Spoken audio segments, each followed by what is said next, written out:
সংখ্যালঘু সংখ্যাগুরু মন্তব্যে ও বিতর্ক শুরু হতে নিজেকে ধর্মনিরপেক্ষ বলে সাফাই দিয়েছেন ফিরহাদ হাকিম। মেয়র বলেছেন তিনি একজন ভারতীয় এবং ধর্মনিরপেক্ষ ভারতীয় হয়েই মরতে চান। সংখ্যালঘুরা শীঘ্রই সংখ্যাগুরু হবে।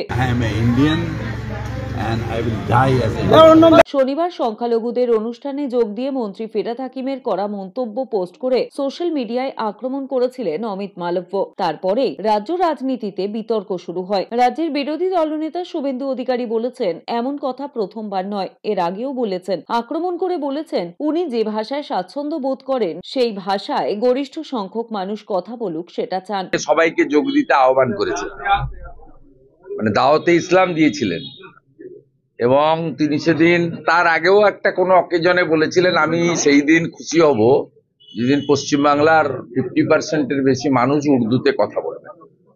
অর্থাৎ উনি ওনার ধর্মীয় সংখ্যাগরিষ্ঠ মানুষ গ্রহণ করুক এটা চান অনেক আগে থেকে। অন্যদিকে প্রদেশ কংগ্রেসের প্রাক্তন সভাপতি অধীর চৌধুরী বলেছেন সংখ্যালঘু সংখ্যাগুরু নিয়ে ভোট ব্যাংকের খেলায় মেতেছেন মোদি দিদি, তাই মন্দির মসজিদ তৈরির উস্কানি চলছে আর তাকে সমর্থন করছে তৃণমূল বিজেপি।